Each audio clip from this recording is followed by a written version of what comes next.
Alright, people. It's Wednesday, May 23rd, 2018.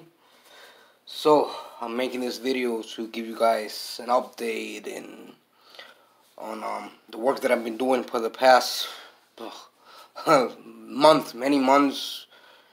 You know, non-stop working on my engine, having some issue with this stuff. You know, this parts that come from China, they can't fit. You gotta modify everything. So I told you guys when I made my videos before, I was gonna show you what I've done. So these are my heads. This is an 1835 that a friend of mine gifted me, and so I'm putting it together. I've been working on it for about 2 years, little by little, you know. So these heads right here are empty, and I had to do a lot of work to these heads. These heads are I guess they're the replacement of the factory ones. It's a little bit more material, but you know, the quality is like, oh my god, through the floor. I had to do a lot of work to these heads, a lot of work, and spend money on them. So I got these heads. The chambers, when I first got them, they were the valves were jammed so far that you had like a 60 thousandths casting over the valve, so I had to pour that out. But I said, you know what, I'm gonna change the shape of this chamber and just try it by hand, doing a wedge chamber. So I did. It took me about 45 hours to do the chambers and stuff like that by hand. You know, it took me like 10 hours per chamber to do it, you know, with a hand grinder. It took me, like I said, 10 hours per chamber. So the seats, they got ruined because, you know, they were jammed, and then I had a clearance around the seats. So I sent the head to a friend of mine in Puerto Rico so he can put the seats. So we went with a bigger valve and intake and exhaust. We use the same exhaust seat, but we just made it bigger. Anyways, so this heads has some. I put them on my engine, and I noticed that the geometry was really bad. It was, wow, horrible. And these are the scat rocker arms. So this scat rocker arm does not want to work with the with these heads. It'll run, of course, but you will have a horrible geometry. So I was having issues. I have another set of rocker arms, but I didn't like the quality of them. I don't know what brand they are, so I was afraid that they're not gonna hold up to the beating, because it's gonna be a race engine. But anyways, after many months of putting it together, taking it apart, doing the work on the engine, because I did the final assembly on the block about a month ago. I had put it together, take it apart, put it together, take it apart. I was having issue with the lifts and stuff like that. So before I gave up, I said, I left it alone for about a month, and then I came back to it. So I put the rocker arms on the head, and a half lift. The swiper was too close to the tip of the valve. Instead of being in the middle, it was more towards the top. At half lift, you're supposed to be more towards the middle. So I tried shimmy it wouldn't work. So I said, you know what? I tried my other rocker arms. They worked. The geometry was much better, but I didn't trust them. So I took this one, so I put them on, and then I decided to swap the blocks. See, these are the blocks that go on them. So they go like this. So you see the center here. This is how they go. So I decided, I machined the stud so I can flip them over. It'll go in, and it went this way. You see? So I have a machine shop friend of mine. I told him, listen, I need some help. Can you design me some blocks? I know it's gonna be expensive because to do these things is expensive, So the guy said, all right. So we made them out of plastic. We changed see, this is how they goes, You can see the difference here, the distance between here. This is where they sit on the head, and you see the difference between here and here. So this is the new one. So I put them on the head. It works. It increased the geometry about 85%. No bullshit. I was impressed by that. So I designed the blocks. He let me use the CNC machine so we can cut the blocks out of 4140. So we made them, right? And these are the new rock around blocks. So I just notched them in the side so it'll clearance for the valve. So I had to take out material from the head here too. I had to take out material from the head here with the block seat, and I had to chamfer the sides because the rock arms are about 1/4 of an inch closer to the head. So I did that, and that cured the geometry problem.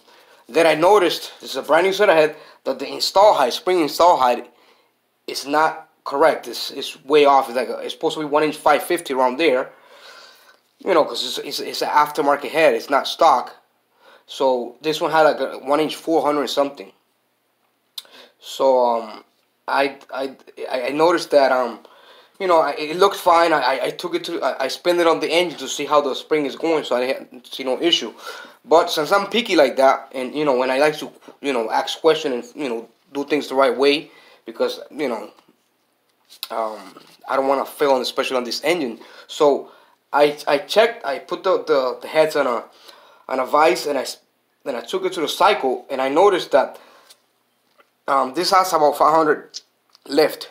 So you're supposed to have like 50 thousandths more after the lift, so you don't have any. You check the coil bind. So I noticed that the spring, the outer spring, we still had some go, but the inner one was giving me issues. So what I did was I took out the retainer. I cut the back of it about 30 thousandths, so I have some clearance between the retainer and the guide. And then the inside of the retainer where the small spring sits, I took out some material there, because I noticed that this inner spring was collapsing way before the dew point.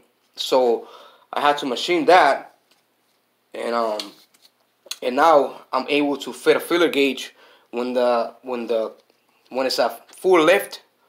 I got about 10,000, something like that, between the coils with the inner spring. The outer spring, I got about 80 thousandths on half of it, you know. So I had to do a lot of work to these heads. It's just crazy. And then I had to mill them. I took about, you know, I increased my compression, you know, because they had about 56, 60 cc's, but since I did all the chamber work, they went to like 72 cc's. So I had to, you know, cut them down. I took out like 100 and something thousandths, so I can get the compression that I was looking for. So this is the finished head. I know the chambers are a little big, but I'm gonna make the engine turbo in the future. I don't know. I wanted to take them to a flow test, you know, to get them flow tested, but I already spent too much money on this head. So I got, honestly, on this head about $800 or $900 on these heads, on the work that I've done to these freaking heads. You know, I did the porting myself.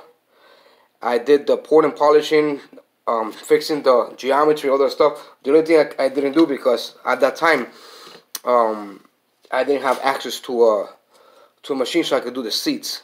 But I had to pay almost $400 just to do the seats and the valves and the shipping too.